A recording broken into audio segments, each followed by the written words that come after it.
This talk is about architects and architecture. You might wonder whether it's worth spending 45 minutes listening about roles and titles instead of hearing the latest product features. I certainly believe so because I'm convinced that architects and architecture play a central role in the success of any complex IT project, and especially cloud projects. And if that isn't convincing enough, software and cloud architects are routinely ranked amongst the most sought after and highly compensated job roles. So let's look at what it means to be a successful architect.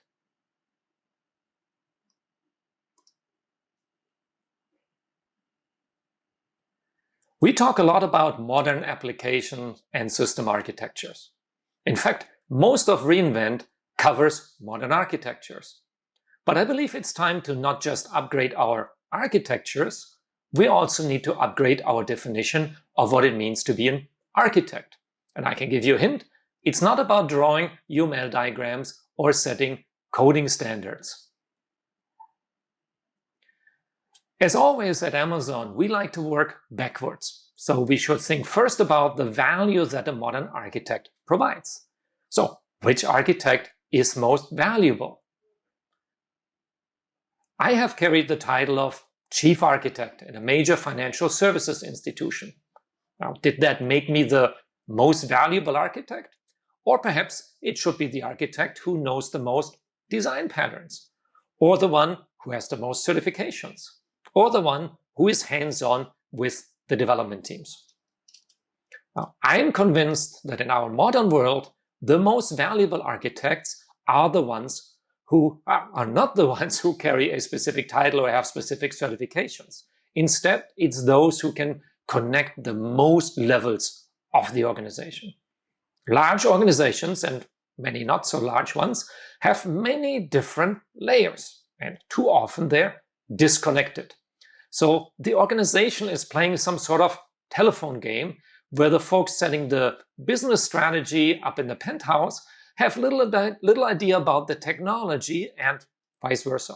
So it's easy to see that that doesn't work terribly well. Now, as an architect, if you're up in the penthouse, but all you do is spew out words like agile or cloud native, your impact is actually very small. I wouldn't even call that being an architect. I might call you a parrot if I want to be more pointed. And I've met a lot of parrots in my career, and I have to say I prefer the ones who can fly. Likewise, if you're world's foremost Helm chart expert and have written dozens of Kubernetes operators, but you've never worked on a project that provided real business value, you're also not very valuable. It's the connection that provides the most value. So let me prove that to you with an architecture. Architects like diagrams. So here's an architecture diagram. It shows one of the most fundamental architecture patterns. It's called layering. Layering divides the system into multiple parts such that any part only depends on lower parts. Yeah, I'm sure you've seen or drawn a diagram like this. Now, why is this type of architecture so popular? Well, because it has a number of distinct advantages. Each layer does one thing. So it's a neat separation of concerns that abstracts away the details behind well-defined interfaces. For example, a lower layer might deal with persistence so that the upper layers don't depend on the type of data store that's being used. Also, dependencies flow nicely from top to bottom, meaning the application logic will depend on the persistence layer, but the persistence layer doesn't depend on the application. It can be reused for many other applications. Now, this also means that the data store can be replaced without impacting the remainder of the application. Now, that's pretty cool, you have to admit, right? Shouldn't we layer all applications then? Well, not quite so fast. Architecture is in the business of trade-offs. So we should expect this architecture to also have downsides. Dividing a system into layers can slow things down. Perhaps the ideal database optimization that you want to do isn't available in the shared layer beneath.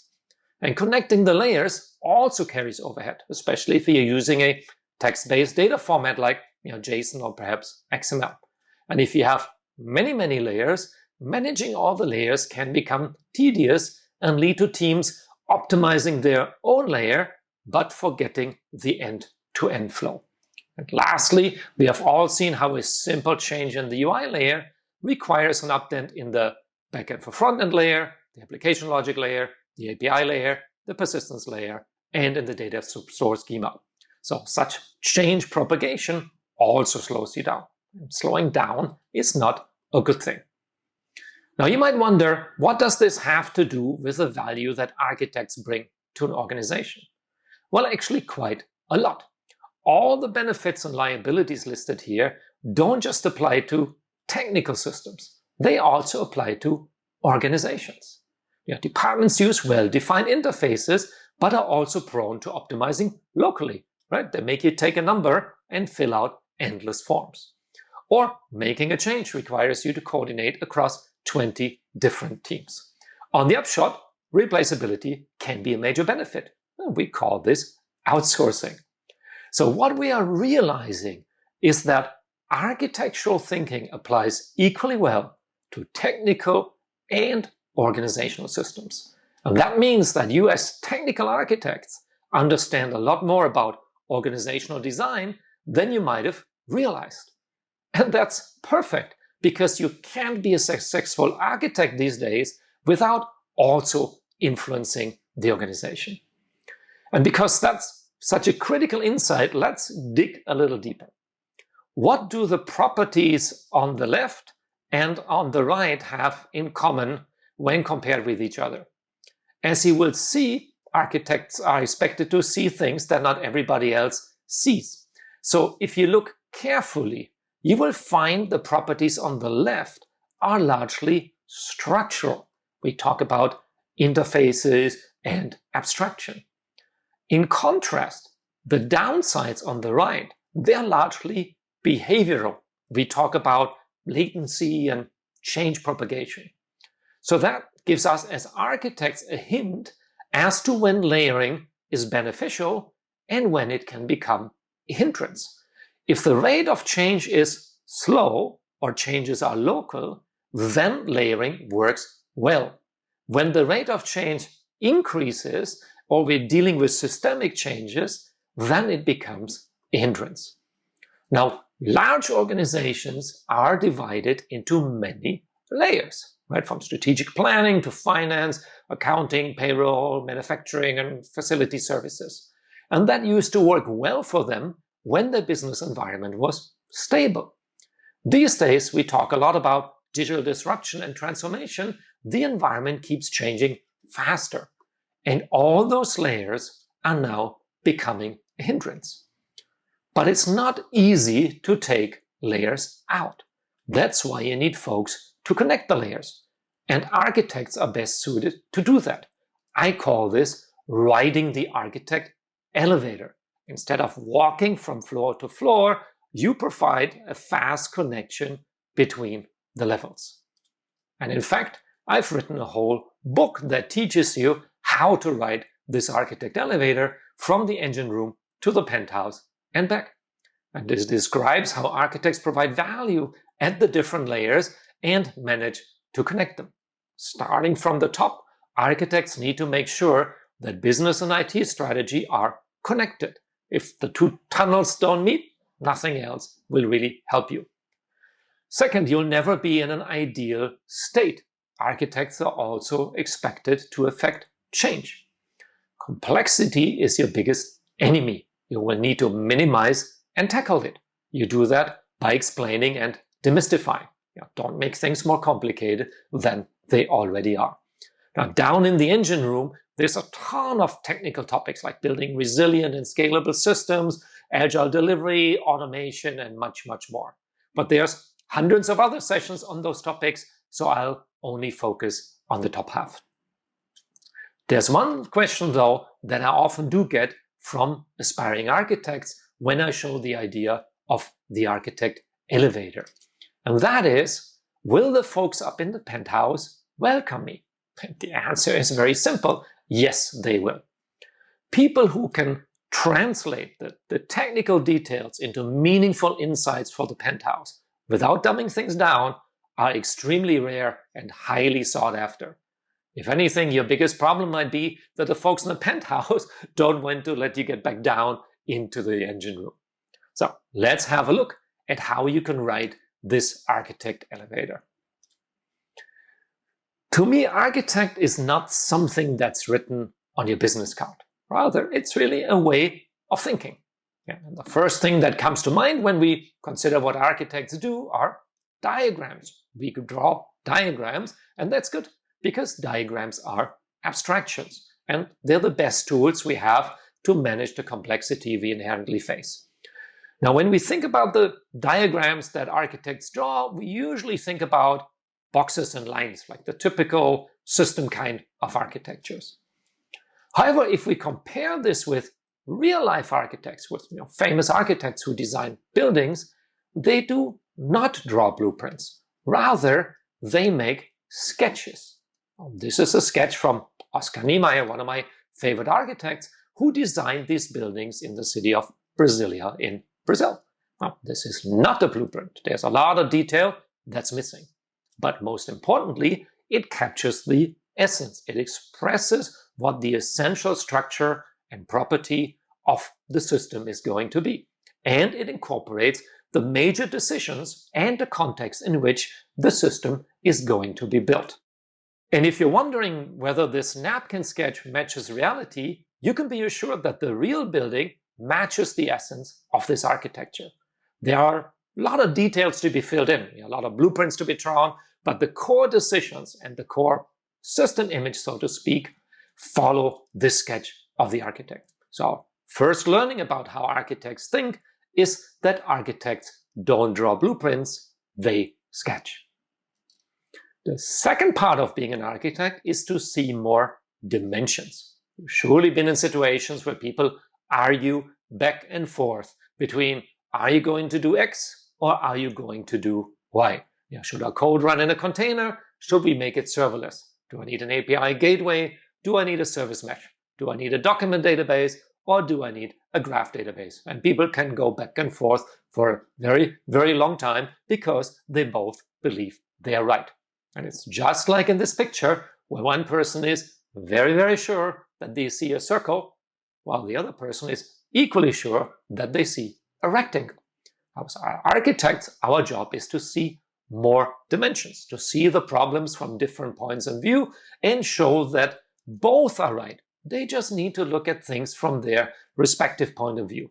And once you show them the cylinder, they can have a much more meaningful conversation. For example, people might argue that we need to speed up software delivery, while others argue that we need to improve quality. They each see one dimension and consider these properties opposites of each other. But modern architects know that test and build automation speed up delivery while actually increasing quality. So we see these as independent dimensions and know how to achieve both.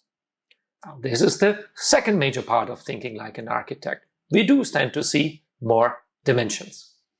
And not only do we see more dimensions, we're also good at zooming in and zooming out of a system.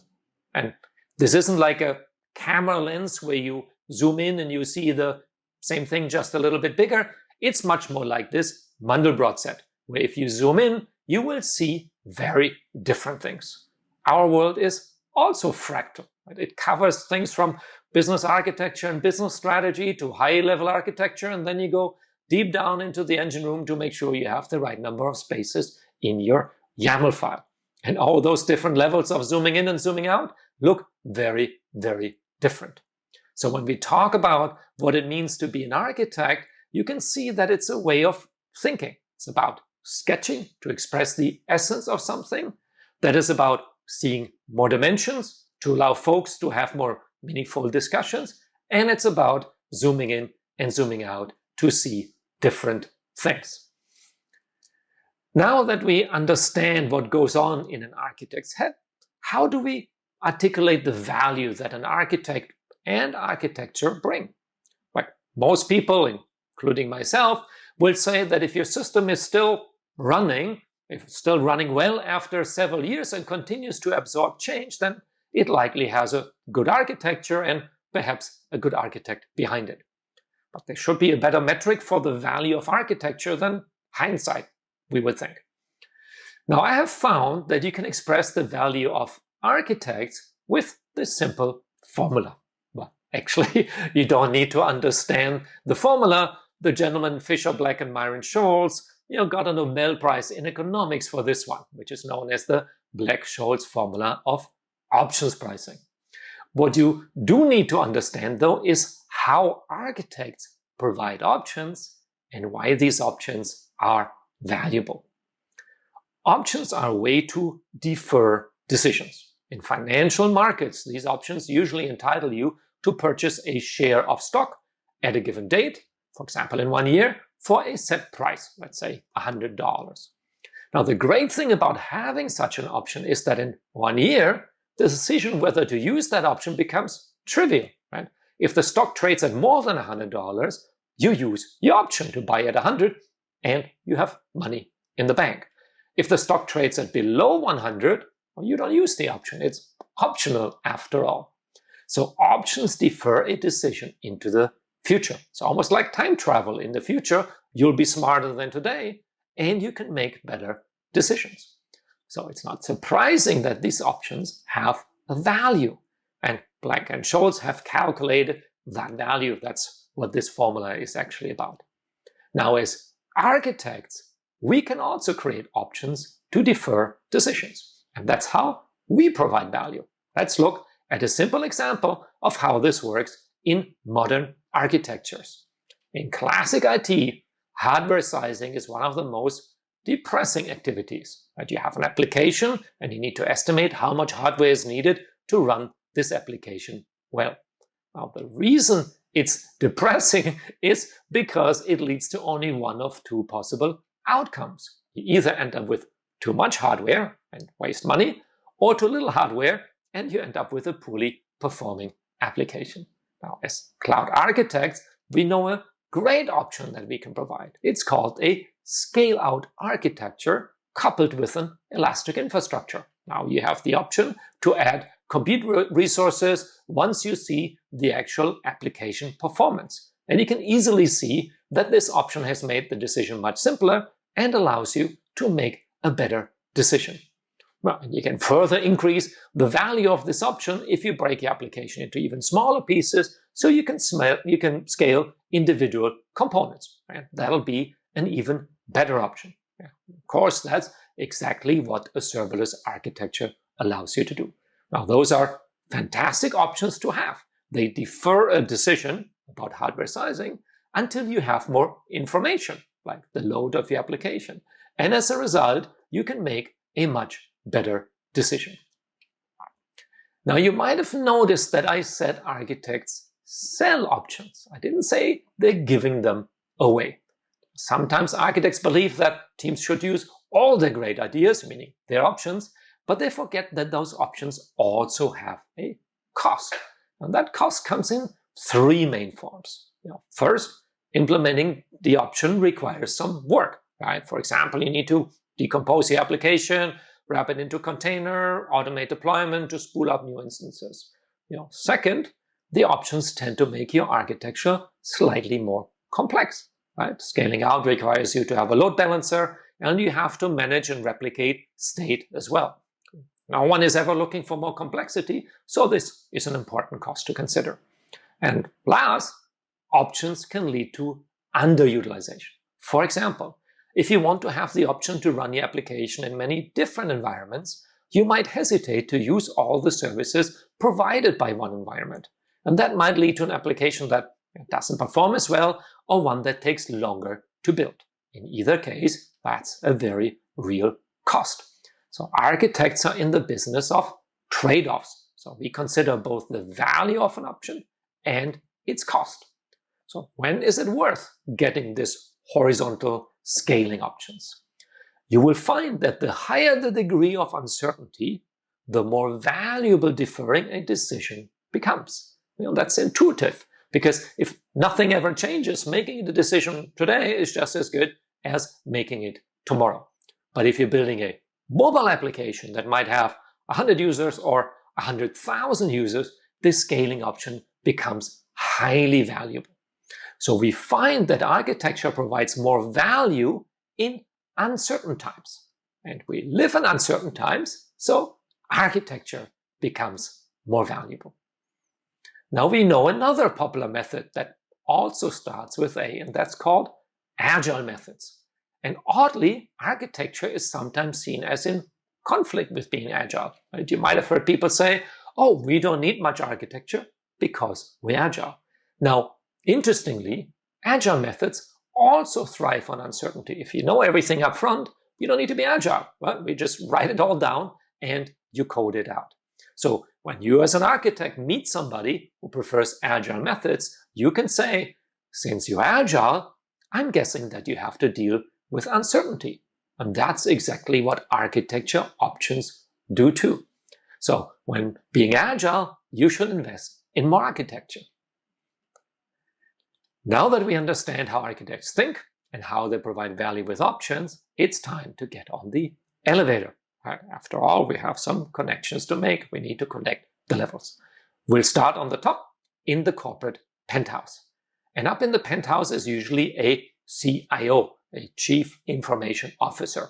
In most organizations, IT staff report to the CIO, and the CIO is responsible for the overall IT budget.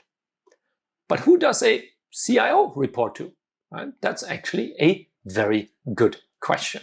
When you're up in the organization's penthouse, you need to understand what IT is measured by. And you'll find that the CIO's reporting line has a direct correlation to this. I blogged about this many years ago after visiting many different organizations. For example, a CIO reporting into a CFO, the Chief Financial Officer, as we see on the far left, that implies that IT is seen as a single number. It's seen as a cost figure. Trying to pitch agility to such an organization is going to be difficult. An organization further on the right that sees IT as a critical business enabler, they will be much more interested in agility and speed as topics. Now you will observe that many organizations actually change their CIO reporting line over time, and luckily almost always to the right. I just spoke to a CIO recently who said that her biggest success so far was changing the reporting line away from the Chief Financial Officer. So again, we see that organizational structures have a lot to do with architecture. Understanding the organization allows you to translate technical capabilities into the specific business priorities. Now, let me give you a concrete example. As an engine room architect, you often build systems that have automated deployments, they enable software delivery velocity, and they increase observability. Now, you think that every IT executive must be excited to have such a system. However, you find out that up in the corporate penthouse, IT executives have very different priorities, given by the CIO or by the CEO or by the business. It's got to be secure, right? They don't want to be in the news for a data breach, right? The IT must be up and running. It must be available. Nobody likes to pay for something that's not running. And of course, it's better to spend less money. So you might find yourself pitching something that you find exciting, but that's perceived as of limited value by the folks that you're speaking to. Now, sure, you could just now say, I just pitch cost and availability, but you can do something much more valuable. You can write the architect elevator by showing how the items on the left actually enable the items on the right. Observability, velocity, and automation are critical elements of security because they allow rapid detection, swift containment, and maintaining of patch levels. Likewise, observability allows you to detect or even predict system issues to increase availability. Automation allows you rapid failover or scaling up, and high velocity allows you to roll out application fixes and reduce downtime. So again, all three elements on the left work together to increase availability. And last, elastic scaling enabled by automation reduces cost, and increased observability allows you to optimize sizing. So this is a perfect elevator example where you show how the items from the engine room connect to the concerns of the organizational penthouse. It's like zooming in and zooming out in action. What you notice on the previous slide is that we are not throwing out new buzzwords. Folks in the penthouse might be a lot less interested in the latest open source project names than you are. Instead, you're focusing on forging connections. It's like learning a new language. There's way too much vocabulary, well, especially in IT there is, but if you learn the grammar, you can make connections and express meaning. So when up in the penthouse, focus on the grammar of IT, not all the buzzwords. Riding the elevator is about connecting levels. Now, that's why the mid-levels are very important. They tell you how to connect the engine room with the corporate penthouse. Your biggest challenge in the mid-levels is complexity. The systems we build today, they're amazingly powerful, but let's face it, they're also complex. Yeah, at the same time, these systems have a great relevance for the business and IT strategy. The role of IT has dramatically changed thanks to these systems, so we can't just ignore them. So one more time, let's borrow from real architects and see how we deal with the complexity. Real architects build models. Models are great because they're cheaper and easier to build than the real thing, allowing architects to iterate until they reach a final design that they can implement. For us IT architects, models are also extremely useful. Models allow us to predict a system's essential properties. For example, will the system scale? We saw a simple model for that just a few slides ago when we discussed options. Models filter out the noise. For example, our model for layering just showed the essence and allowed us to think clearly. And because we can think more clearly, we can make better decisions. And last, models should appeal to a broader audience so that stakeholders can understand the implications of the decisions and the trade-offs we make in the engine room. There's one important property that all models have in common though, and that is models aren't reality. They are simplifications to help our thinking. They're by definition wrong, so at least let's make sure they're useful. And as George Box eloquently pointed out, it's the simple models that do this best. Yeah, most models I have used in this talk so far, they're very, very simple. They were designed to get a specific point across. So let's try two more very simple models. So here are two very, very simple system models. In fact, they use the same components, A, B, C, and D. However, they are wired together differently. Do you think the systems represented by these models have different essential properties? Well, I think so. In fact, they're almost the exact opposite of each other. The system on the left is, correct, a layered architecture, right? This means a clean structure, easy replaceability, but also longer latency and possibly single points of failure, right? If C fails, A can no longer talk to D. The model on the right is the exact opposite. It has many more dependencies, but shorter paths and more resilience, right? A can talk to D directly when needed. So two things we learn here.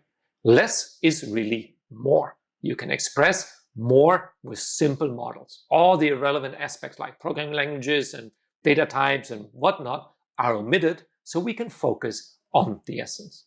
And second, architecture models without lines are mostly meaningless. All the properties we just discussed are a result of the lines. After all, we used the same boxes. And that's how architects see more dimensions and use models as their best allies in the mid-level of the elevator. So models aren't making things superficial or trivial. They place important abstractions to sharpen and deepen our thinking. Many IT architects draw these giant tapestries. Those are not useful models. They lack abstraction and they lack emphasis, and they also don't widen your audience. As George Box would say, they're the mark of mediocrity. So how do we pick the best model? The best model is the one that helps you answer your questions and helps you make better decisions. Now that means before you draw a model, you must be clear about which question you're trying to answer. All the models here depict a very well-known system, planet Earth. Which of these models is the best? Well, that's a trick question because it depends on which question you're trying to answer. If you're going for a hike, or you're trying to build a ski resort, or avoid building in the flood zone, a topographic map is an excellent model. Political maps are great to understanding elections. Highway maps tell you how shortest drive from one town to another and where there's a good place to take a rest. And lastly, if you happen to be in the business of building distribution centers, a population density map is the best map for you. So the next time you're being asked to draw an architecture diagram, a model, you should first ask, which question are you looking to answer? Because that will tell me which model I should be drawing. Now we saw that simple models are better, but careful. George said, simple but evocative. Now, how is a model evocative? Well, here is one that isn't. You might say, oh, that's a nice architecture. It has a front end, has a back end, and a database. And look, the front end talks to the back end. No kidding, right? This model doesn't evoke much in me besides maybe boredom. So why is this model not useful? Because it doesn't convey meaningful decisions. It's like saying my car has 4 wheels. Like, all right, now some cars have only 3 or 6, but highlighting that you have 4 doesn't actually convey very much. And that's why good models not only answer questions, they also convey meaningful decisions. Because otherwise, it's not really worth drawing up a picture. Okay, it's time to apply this to a real architecture diagram. Yeah, not a building one, but a cloud one. And we have a whole website full of them, so I found this great architecture diagram.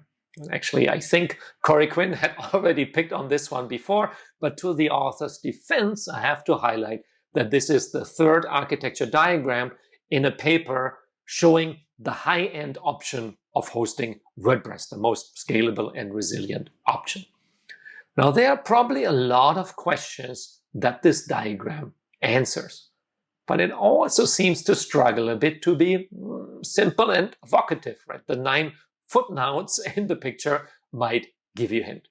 So how would I simplify this and emphasize the key decisions without losing meaning?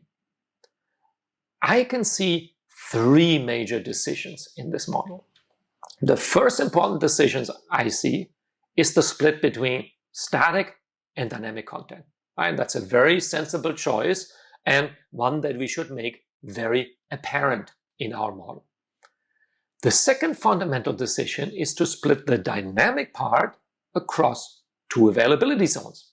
Also a very sensible choice for high availability.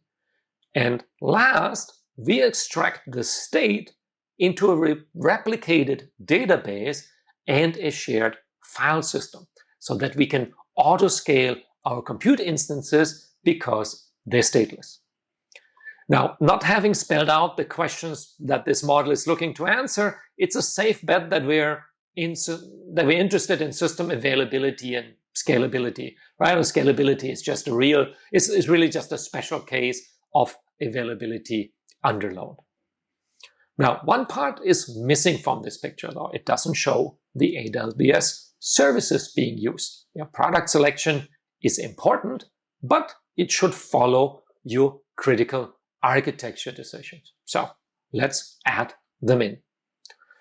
Now, admittedly, this is probably not the best architecture diagram I have ever drawn, but it does bring out the key decisions around scaling, plus the AWS services that it uses. And I can imagine sharing this model with a much wider audience than the original one. It's much easier to understand what's going on here. And once we have answered the core questions in a simpler way, we have freed up mental capacity to address additional concerns that the audience is likely to have. Now, I'm not going to dive into all of those, but there's a good chance that you get one or more of the following questions. People might wonder, how can you maximize the percentage of traffic that is served statically and how much cost this would save? They might also wonder how the solution not only scales up, but how it scales down, right? What is your minimum run cost per month when you have very little or no traffic? You show auto-scaling for the stateless compute nodes, but what about Amazon Aurora? Do you use a cluster for that to also auto-scale? Could the compute nodes rather than EC2 be containers and run in EKS or ECS? Would that be better? Would it have an impact on the other aspects of availability or cost? Users might wonder whether hosting static content separately, right, in S3 requires them to use specific URLs. And lastly, folks might want to calculate the overall system availability based on the architecture and the stated service SLAs. Now, the real list is likely much longer. What we learn here is that reducing your models to the essence gives you room to dig deeper and answer more questions. I like to sum this up with one important message. As cloud architects, we often over-index on the services we select. The services are, of course, important. Just like good ingredients are important to making a tasty meal. But first and foremost, you need a good chef. So every once in a while, remind yourselves that as an architect, you are the chef. You are not just shopping for groceries. Now remember, a good model describes a system's essential properties. So how about this model? Pretty nice one. So the essential properties that'll come to your mind are going to be pretty awesome. This solution is serverless, meaning it's lightweight without the need to manage any infrastructure. It's event-driven, and it uses Amazon EventBridge as serverless event bus, which makes the solution loosely coupled. Now, almost without saying, the solution is distributed, is highly scalable, and of course, automated. So you deserve to be pretty stoked about your architecture. But remember that the mid-levels of the architect elevator also need to anticipate questions from the organizational penthouse. Here you might find interest in a very different set of essential properties. What's the business value of this solution and of this particular architecture? Do I have cost predictability? How do I budget my run cost with a solution that scales up and down? Do I have the right people and skill set to build and operate such a solution? Event-driven systems are known to have highly dynamic runtime behaviors. How do I manage those? And if I need to take my system to another platform, how high will the switching cost be? Once again, the questions you get at different levels will be different. Tying these aspects together is where the power of the architect elevator lies. But how far do you have to go when translating benefits? Let's take one popular buzzword and try it out. I wrote a whole book about loose coupling many years ago, so it's one of my favorite buzzwords. It's also widely considered to be a good thing. But don't assume all floors in the elevator will take that at face value. So you have some explaining to do. Coupling is a measure of the dependency between components. The more dependencies, the tighter the coupling. Loose coupling allows systems to vary independently without propagating the changes throughout the whole system. It's not an all or nothing affair, but a gradation with multiple dimensions. So, for example, temporal decoupling can be achieved with asynchronous communication, such as Amazon SQS. Programming language decoupling can be achieved with common data formats like JSON. Next, coupling doesn't come for free. So you need suitable tooling, and you should also expect some overhead, like we've seen with other architectures. And I'm sure you could add much more about this. And I warned that you could write a whole book about loose coupling. So how do you make this digestible for the penthouse? Just spewing out the buzzword, waving your arms and claiming it's important certainly doesn't do the trick. So you need to focus on a few key properties. I'd pick a limited change radius and a limited error radius as the most important properties. But you need to realize that these are still proxies for benefits that the folks in the penthouse really care about. You're gonna need to do one more translation.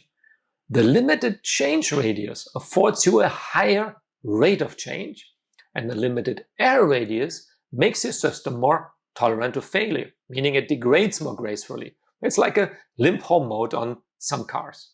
Now, if you had more slide space, you could offset those benefits against the increased complexity and overhead. And then you can have a very fruitful and intelligent discussion whether the system's anticipated rate of change is high enough to justify those trade-offs.